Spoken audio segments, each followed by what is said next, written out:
welcome to Caregiver and our Empowering Horizons program. So we're out here for the next 3 days doing a camp with children or young people that have neurodiversity primarily. And so we thought it'd be a really good opportunity to just explain to you some of the different ways that we do work with adolescents. But we'll start by introducing ourselves. So you go. I'm Tanya. Partner with Veronica at Mindware Psychology, clinical psych and supervisor. Nice to meet you.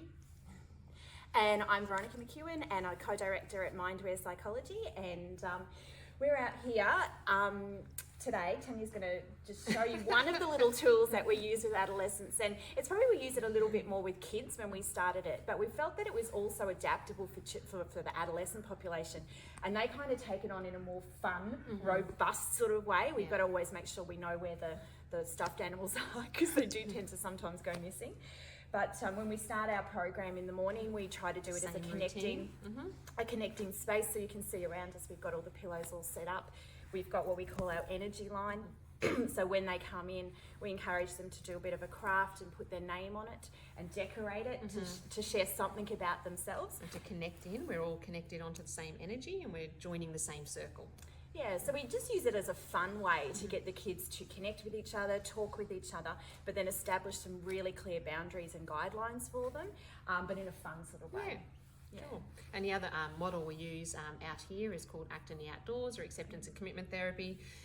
We don't do a lot of explicit teaching, it's implicit, so it's really through experiences. So our mascots really represent what we're trying to do with how we engage with our thoughts and our behaviours while we're out here on camp. And doing the program. So we've got things like our kookaburra, and we use that as like from your cognitive behavioural and ACT model is probably more where I like to come at it from, is that we're looking about the fact that the kookaburra often is that noisy, chatty little part of our brain that can go on and say helpful or unhelpful things. So on camp, we often encourage and use that language. What's your mind saying at the moment? Is it helpful or is it unhelpful? What's that kookaburra brain doing? The next one is our koala, and the koala really is about being the observer. So even though we're outdoors and we're doing activities, it's okay to also stop and observe yourself, observe the environment, observe the young people around you and each other. So, we can learn a lot from observing what's going on in our own body and observing what's going around in the environment. And again, that's coming from more of the ACT model. And then finally, we've got the wallaby. And the wallaby is very much about people who want to jump in and have a go and experience, and jumping in and having that experience and trying new things. Yeah, so we kind of use it from both ways. One, we talk about the fact that sometimes we've got to be aware of our energy levels and how that's impacting other people in the space. And then, as Tanya said, we use it the reverse sometimes for kids that are a little bit more anxious. We ask them to try and see if they can use their kangaroo and give it a little bit of a go, up that energy a little bit as well. And then all the animals are here on site, so we also just like to connect to the broader environment by saying these mascots are all here, and we connect with the animals that are here as well on site. So we might take little moments during the next 3 days and just have little snippets and share different ways we do that, and then we'll end with a little bit of time in the clinic and show you then how we apply all of that within our clinic environment for adolescent population. Thank you.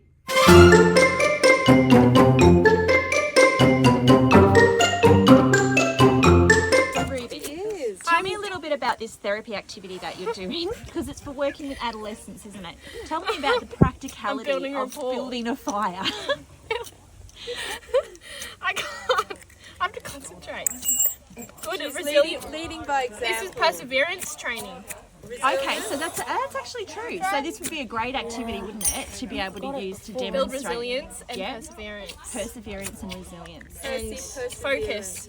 Actually, I agree with you. It's a good activity for kids with ADHD when you're trying to get them to really tailor their focus. So great, that's a really perfect example. And impulse control, because you have to focus purely on... It does cause a lot of frustration though. I'm not a one yet. It's probably not that great for... Yeah, but you have to... They get really you can't just grab a whole bunch of leaves. You have to focus, control your impulses. Thanks for the share. So this is another thing we're doing on camp. We've just come to the RSPCA so that the kids can have a bit of an experience with the cat. This is Ollie. Ollie is a student on placement with us, and he's found a new little friend.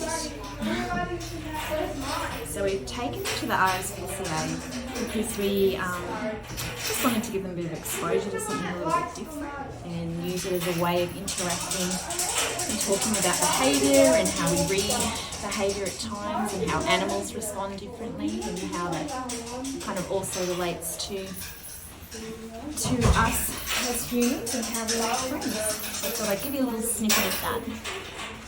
I was just in the car with 3 kids, and it just reminded me of one of the really amazing ways to work with adolescents is just to take these tiny moments where they're all together, and I watched these 3 kids have this amazing conversation about their life and the things that had happened in their life. And children who are neurodiverse often have this challenge at times about really listening and attuning to other people, but in the car on the way out here I got to watch 3 kids sit there empathetically and really listen to each other, reflect some story back and experience, and then we had this amazing conversation that I just don't think we would ever have had the opportunity to do in a therapy room authentically, for that kid to really experience somebody else's genuine response to them. And so I think that's just a good opportunity to think about at times as well, that using some of those tiny moments where they're giving you a little in, and then just being relatable and intrigued and interested can make all the difference to an adolescent really opening up. Hi everyone, good morning. We're just here at our therapy program with the teens and kids, and we really mix up the activities.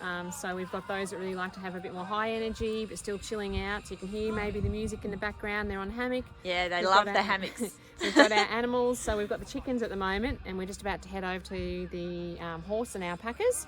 So we've got the kids that really like to connect with the animals to help them, I guess start the day and connect with the day and connect in nature. And we also offer yoga and stretching. Sometimes it's really popular and sometimes it isn't. Today is not the day for them today, but No, I couldn't compete with all the music in the background. yeah, I think Katy Perry is winning them over at the moment. She is. But it's a beautiful day, and yeah, we're looking forward to it. And you can see we've got different options for them to engage with us, and we can engage with them. So yeah. Awesome, thanks for the share. Here's the chickens in case you want to see them. There you go. And you can just see in the background the hammocks.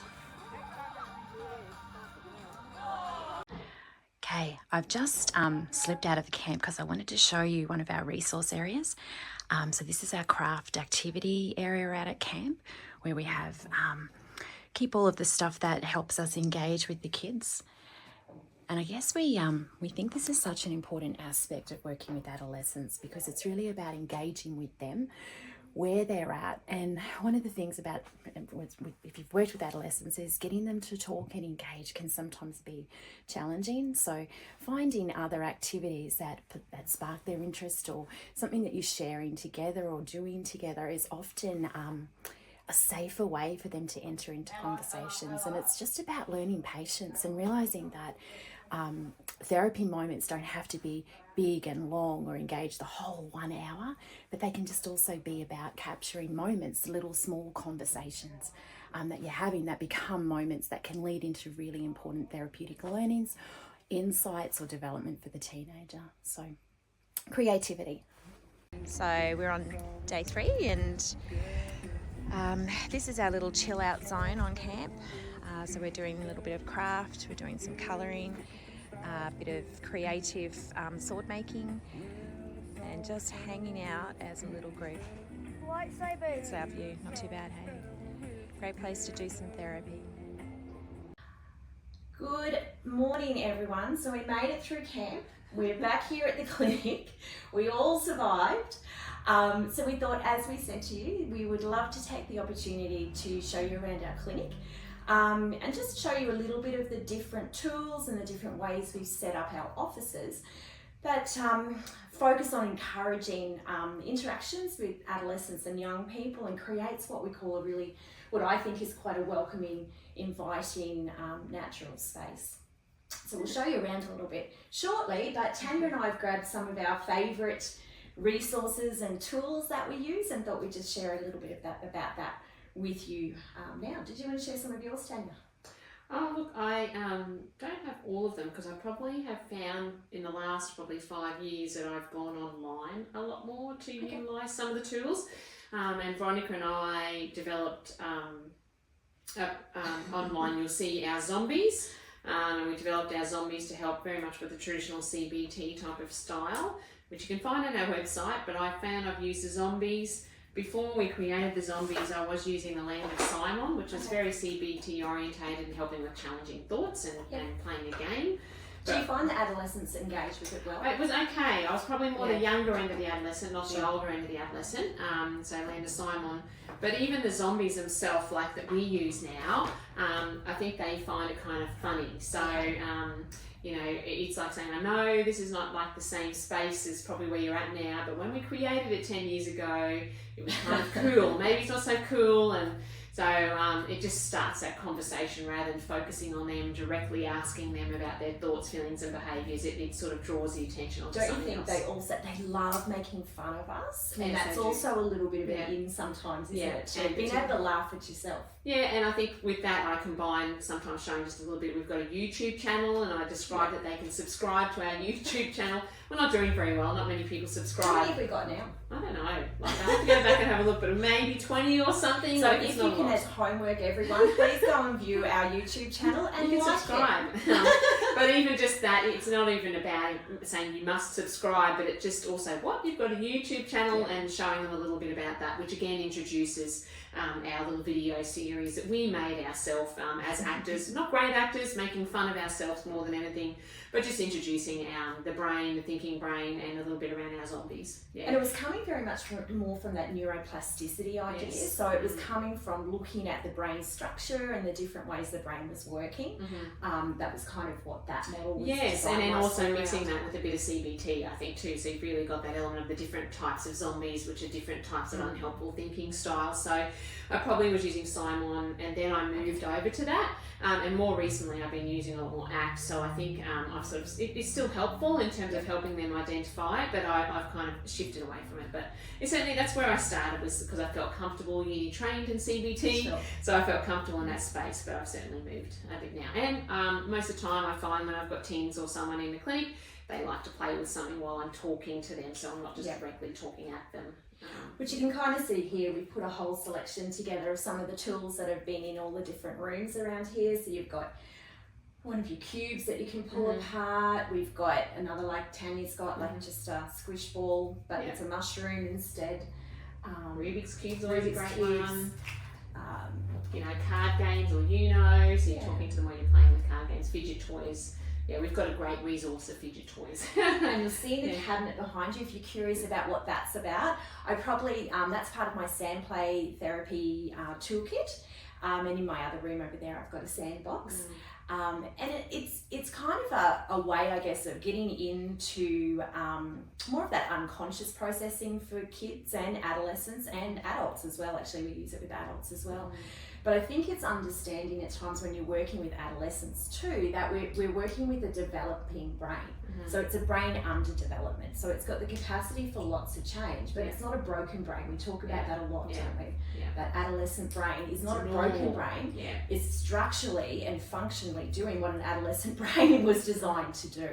So I guess when we come from it in that perspective, Tanya and I make sure we're aware of what that stage of development is really about, and our interventions are targeted at that brain stage development, where it's mostly about novelty is such an important thing with this brain. Engaging with their interest. Their interest, novelty, stimulation is a big one, isn't it? You know, creating different Keeping them things engaged. And often then when they're coming into clinic here in our private practice, they're feeling, not all the time, but a lot of the time I found they're feeling like they're here because their parents have made them, or someone they care about has made them. So we've got to, build that rapport. So having the novelty or interest in something to build their rapport is really important. Yeah, agreed. I guess it's also a big, and Chris, one of our other psychologists who works with a lot of adolescents, he's very much of the belief, as we are, that developing that sense of self and sense of who they are, their self-identity is also such a key work when we're working with adolescents. Is that not so much mentoring, but being that adult in their life that can actually bring some structured learning to help that brain develop its own sense of self, who it is in the world, what it needs to consider. So think we take that into account too. Look, and even I haven't used the sand pit as much, but I've certainly used this with teens when I've been in your room, and they can't help but even be drawn to it at times and ask questions about it. So it's just a great way to start conversation. And who do you identify when you're talking about sense of self? Yep. What is it you identify with? You know, when you're a sense of self, when you're maybe not feeling as confident, what does that look like? Or when you're feeling overwhelmed, what does that look like? Or so it's a good way of, if they can't even find the words, of them being able to articulate. So it's been really helpful for teens, for me anyway. I think they just love it as well. Just it's like this cabinet full of these things that they're allowed to touch. Behind glass that they're allowed to play with. Yeah. So, I guess the other thing to talk to, this is a more recent acquisition, which is, it's not been back so much, but it's nice. It's nice, isn't it? Like, it's got foam inside of it, and it's often used for neurodiverse kids as a way of, they snuggle into it more and they're getting that sensory feedback. I just personally think it also just creates that vibe in the room of you're welcome here. This is your space, and it's a comfy space that we're trying to promote. Yeah, have you had, what's a pickup been like so far? Do you know, a lot of my student psychologists, they actually like sitting in there during our supervision. That's been the thing I didn't expect. But maybe, can I share one last tool, and then we might share around the clinic? Do you think a quick tour of the clinic? This is probably one of my favourite little beginnings of sessions with adolescents, actually, because they don't want to talk, and I think that's been they're not sure what therapy's about, and as Tanya said, they've been brought here by somebody who maybe thought it would be helpful for them, but they just didn't know how to engage. So I use these little cards, which are called Bright Spots Therapy Fun. And what they are is they're a sentence starter. And so usually what I'll do is I'll separate the stack, and I'll give one to the client, and then I'll have a one as well. And the idea is that you read a sentence, and they have to end the sentence. So next year I want to travel more. Oh, me too. Where have you travelled? Oh, it's a long list, but not enough. I'd still like to do a lot more. There was a bit of a pause for about 20 years, so I'm looking forward to getting back to it. Okay. And so you can see how that one question is an intro. They give you something back, but then I can use that material now to kind of build on that. And then the conversation keeps flowing, and then I can share a little bit. Yeah, and so you can go, where have you been, miss? Well, I want to know too. So I think little tools that can seem, another fun one for me is Jenga. I use Jenga all the time in my first sessions. Uno is another great one. Kids love. I think, I don't know if that one's come from St. Luke's, but I just wanted to highlight that a lot of these ones here are from Innovative Resources. All of these 4 are all from St. Luke's Innovative Resources, and so is that one too. So they have some great resources on there, and I know when I started off, particularly in my work with teens and kids, I use these a lot, similar to conversation starters, goal setting, views from the veranda cards, strength or cards talking about feelings and emotions. Picture this in terms of when they just, again, similar to this, where they find things that represent how they're feeling. So St. Luke's Innovative Resources has certainly been a place that I've gone to use. So again, I guess that same message is coming through. If you're going to work in the kid and adolescent space, be prepared to spend some money on resources because your work is not going to progress very far if you haven't got some stimulation that's going to create that flow. Okay, welcome to the front entrance of Mindware. Anyone a Doctor Who fan, perhaps? So this even sets the scene when we first even come in, is that we're setting this as a fun, casual place to come. So you're coming into our old building. My room's on the left that we've just been in, and then you come into our main reception. This is a big talking point at the back here. So we had a staff activity one time, and all of the psychologists that we had at the time had to do an owl, and the clients love it because they love trying to guess which of their psychologists created which owl. So that kind of, again, we're bringing in that vibrancy, that energy. This is an example of our work around the brains that we put together. So brains was the breathe, resist the urge to act, activity, investigate thoughts, name the feeling, and then go to senses. So we did that as a poster, but we've got little poster cards that we give to clients as well. Welcome to our doctor. This is called the doctor. He's actually probably about the third version of the doctor, I think is where we're up to. But this one's doing super well. And again, we use it as a teachable moment in many of our therapy moments. So we're talking about that reptilian part of our brain, and then we relate it back here to the turtle. The clients love the turtle because, again, it's that animal, it's that connecting space, and that's really what we believe makes a big difference in that work. This is one of our side little clinics. This is not, this probably is more aimed for adults. We tend to have our clinicians that do children and adolescents in some of the bigger rooms, so they've got that capacity to really do that interactive movement space. Toilet. Then we've got another bright, colourful room. We've got a little ASD client that comes here, and she says it's like a rainbow. What'd she say? Unicorn. A unicorn has vomited all over the space, but we think it brings a lot of nice energy. Over this side, It's got an inside-outside space too. so that one can go inside-outside.